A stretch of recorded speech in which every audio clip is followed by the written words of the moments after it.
Hai hai hai, halo, assalamualaikum warahmatullahi wabarakatuh. Ketemu lagi di channel Mami Kia. Hari ini kita mau bahas apa lagi ya? Jangan lupa selalu jaga kebersihan, misalnya dengan rajin cuci tangan.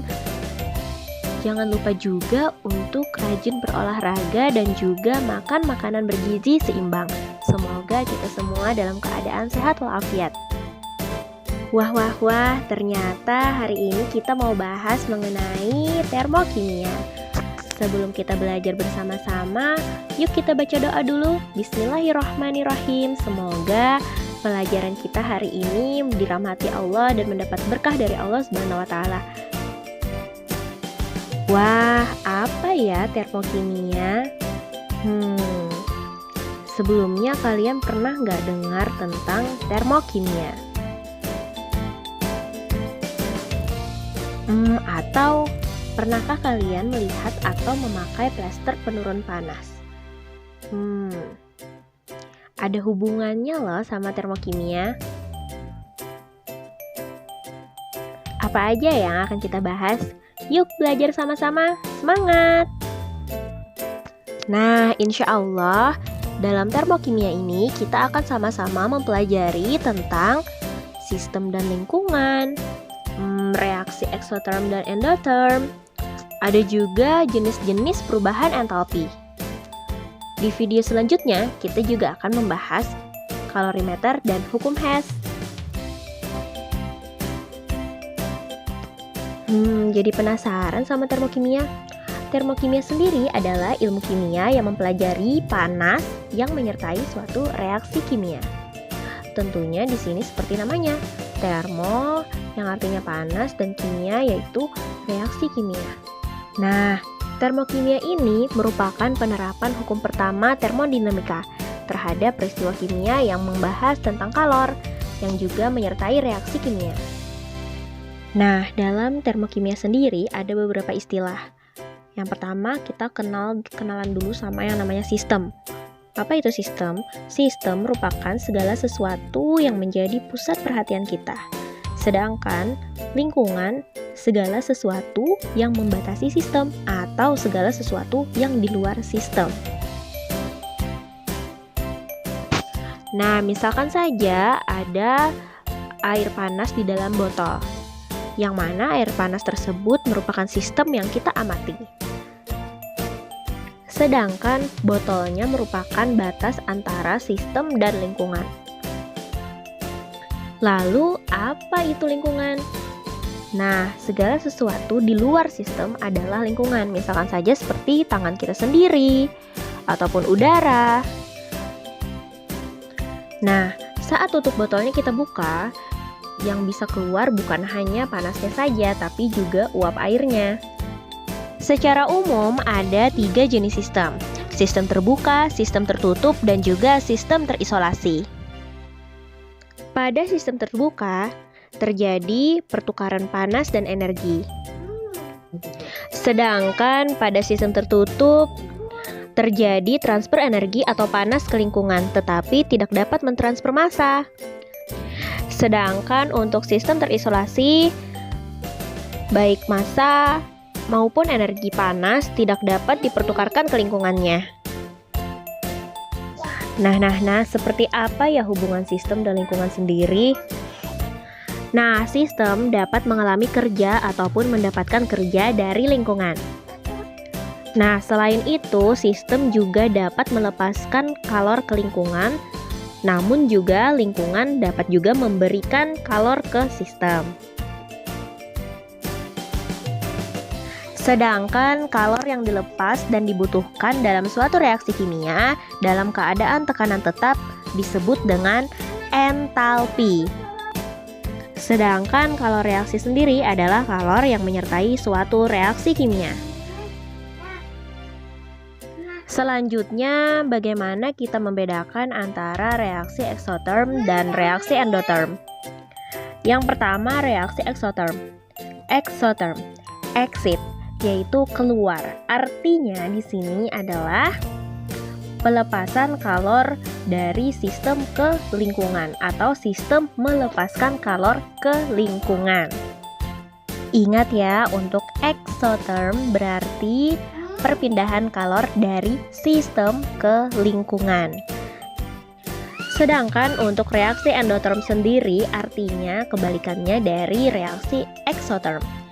Artinya untuk reaksi endotherm, lingkungan mentransfer atau lingkungan memberikan kalor atau panas ke sistem sehingga sistem di sini menyerap energi panas dari lingkungannya. Nah, untuk lebih mudahnya, yuk kita lihat tabel berikut ini.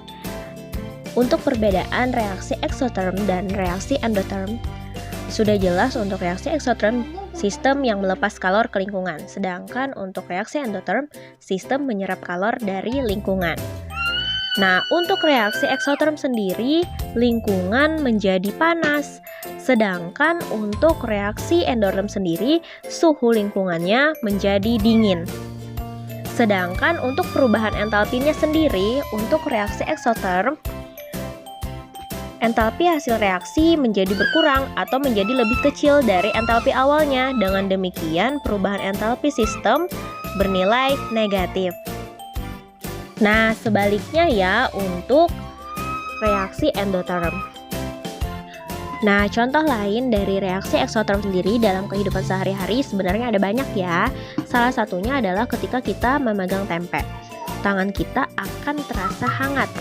Jadi, untuk ciri-ciri sendiri dari reaksi exotherm, kita sendiri merasa panas atau hangat. Nah, ketika kita menyalakan api unggun, panasnya juga akan terasa walaupun kita tidak bersentuhan. Sedangkan contoh dari reaksi endotherm sendiri salah satunya adalah ketika es mencair dalam suatu wadah. Nah, itu menandakan lingkungan mentransfer atau memberikan kalor ke sistem dan sistem menyerap kalor dari lingkungan. Dalam termokimia juga ada persamaan reaksinya loh. Persamaan reaksi pada persamaan termokimia, coba kalian ingat-ingat lagi pada kelas 10. Kita sudah belajar persamaan reaksi kimia. Yang mana untuk persamaan termokimia sendiri adalah persamaan reaksi setara yang meliputi keadaan fisik, jumlah zat, serta kalor yang menyertai reaksi. Nah, di sini bedanya. Contohnya di sini kalau kita sebelumnya belajar hanya sampai 2H2 plus O2 menghasilkan 2H2O. Nah, sekarang ada tambahannya nih, menyertai perubahan entalpi atau delta H-nya ada di situ. Nah, kalau reaksi tersebut exotherm berarti kalian pakai tanda yang negatif. Sedangkan kalau reaksi tersebut endotherm berarti delta H-nya positif. Nah, jangan sampai lupa menyertakan delta H-nya ya. Jadi, reaksi ini melepaskan kalor sebesar 483,6 kJ. Ternyata, entalpi itu ada berbagai jenis. Nah, jenis-jenisnya sendiri tergantung dari reaksinya sendiri. Nah, kalau reaksinya pembentukan, maka entalpi pembentukan. Sedangkan kalau reaksinya pembakaran, berarti merupakan entalpi pembakaran. Sedangkan pada keadaan standar sendiri adalah saat kita melakukan percobaan tersebut harus dalam keadaan suhu 25 derajat Celcius dan juga tekanan 1 atmosfer. Apa saja jenis-jenis perubahan entalpi yang kita bahas hari ini ya? Yang pertama, entalpi pembentukan standar atau delta HF, dan entalpi penguraian standar atau delta HD. Ada juga entalpi pembakaran atau delta HC, dan ada juga entalpi netralisasi. Kita masuk pada entalpi yang pertama, yaitu entalpi pembentukan standar atau delta HF, formation. Nama lainnya yaitu kalor pembentukan standar yang merupakan perubahan entalpi ketika satu mol senyawa terbentuk dari unsur-unsurnya pada kondisi standar. Ingat, kondisi standar 25 derajat Celcius 1 atom. Seperti apa ciri-cirinya? Yaitu apabila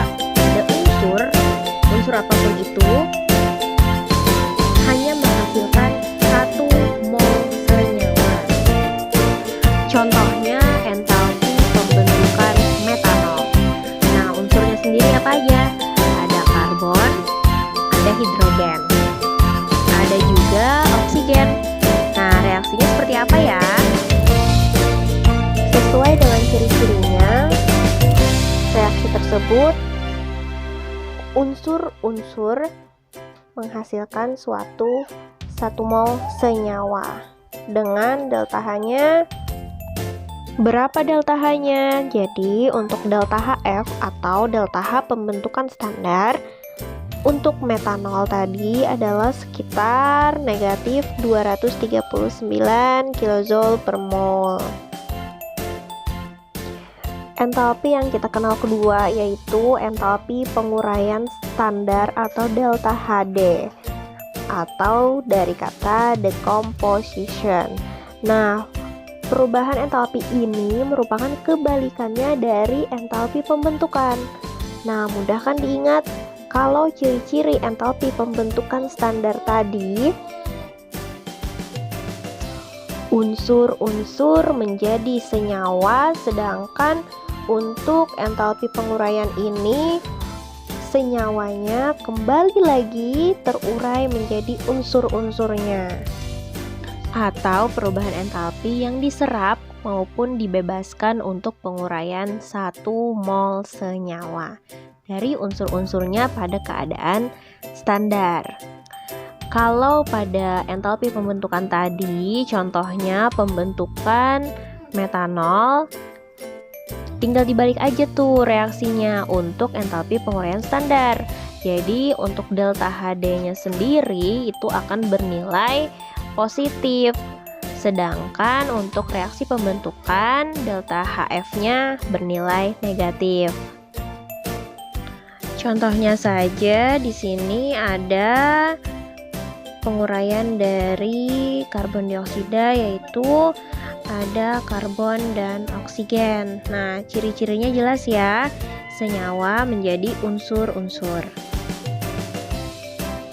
Bagaimana entalpi pembakaran sendiri? Entalpi pembakaran atau delta Hc, ciri-cirinya yaitu ketika 1 mol zat direaksikan dengan oksigen dan menghasilkan suatu produk. Dengan kata lain, perubahan entalpi jika 1 mol suatu zat terbakar sempurna pada kondisi standar. Yuk kita lihat contohnya tuh. Ciri khasnya mudah banget.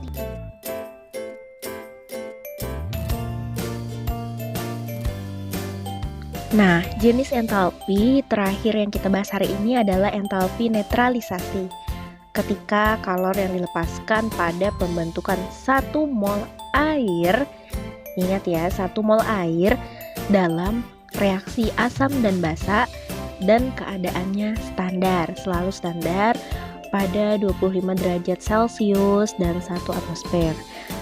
Ciri-cirinya mudah banget. Jadi, ketika ada suatu asam direaksikan dengan basa, menghasilkan garam dan 1 mol air. Nah, contohnya di sini ketika larutan asam klorida direaksikan dengan NaOH akan menghasilkan NaCl plus H2O atau menghasilkan garam dapur dan H2O. Berapa besar delta Hn-nya? Yaitu minus 57,1 kJ per mol. Nah, kira-kira segitu ya. Alhamdulillah, sekian pembelajaran kita hari ini. Semoga materi yang Ibu sampaikan dapat bermanfaat untuk semuanya. Sampai jumpa di video pembelajaran selanjutnya. Wassalamualaikum warahmatullahi wabarakatuh.